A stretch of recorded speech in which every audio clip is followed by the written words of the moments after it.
Jan Logie. Thank you, Mr. Speaker. Order. I'm pleased to take a short call. Sorry, I am going to start the member again because I think the comment was probably directed at the previous speaker, but it was pretty rude for the current speaker who was just starting. So we will restart the clock. Jan Logie. Thank you, Mr. Speaker. I'm pleased to take a short call on behalf of the Green Party on the Riccarton Racecourse Bill and the Riccarton Racecourse Development Enabling Bill. For the Green Party, it's critical in terms of our policy of recognising that the design of our towns and cities affects how we live, work and play. And we believe that warm, dry, affordable homes set in some smart urban planning can improve the livability of our communities for all New Zealanders.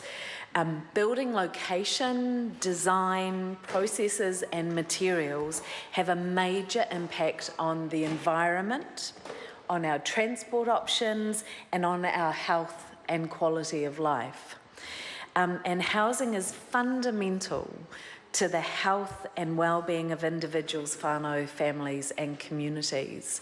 We see this sadly in the negative sense in our deaths as a result of poor housing every week in the hospital admissions in this country. But if we get it right, we can support well-being and health. And the Green Party believes that all people are entitled to secure tenure of sustainable and affordable housing. So we're happy to support this legislation because and as far as it goes, it's going to provide land within the city limits of Christchurch to enable the building of 600 homes, 180 of which have been designated affordable. We do have a bit of a quibble with the definition of affordable being set at $450,000, which sadly for many New Zealanders is still well out of the range of affordability. And it's particularly when you think that the average price of housing in Christchurch is $490,000. So to be setting the level of affordability at only $40,000 below that average, I think it's doing a disservice to the real need of communities and families within Christchurch. But that said, it is a start. And we certainly know that there is real need. I've heard some of the debate around actually whether there is still an affordability issue in Christchurch, and a member on that side saying, actually, you know, the affordability's improved under this government in recent years, forgetting how massively out of control things got after the earthquake because the government chose not to intervene and actually put some controls around rental prices in particular, as well as building prices. We know that definitely, and we'll acknowledge that there have been a lot of new building consents happening in Christchurch and that some new houses have been built.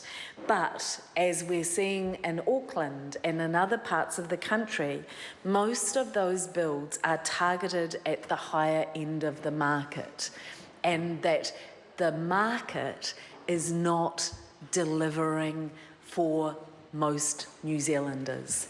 The market is delivering for speculators and those who want to make a profit of housing, and it is leaving families and the vulnerable behind on the streets, in people's garages, or sleeping on the floor in family members' houses. And there is a clear call for the government to be more interventionist to make the market work. So back to this bill, Mr. Speaker, as you've so nicely prompted me. One of the points that I would like to acknowledge that we do have some concern about, and it's from the Minister's initial speech on this bill when he spoke about this in effect as wasted space. And there were submissions to the committee from residents living in the area who talked about how much they use this space for recreation.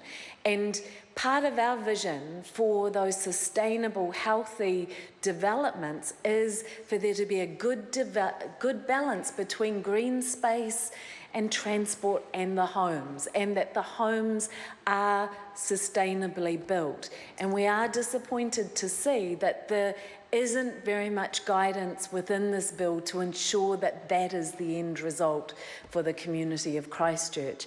It is a missed opportunity, particularly when we know that Christchurch, the district plan, is still under review. So there are a lot of questions about what's going to result.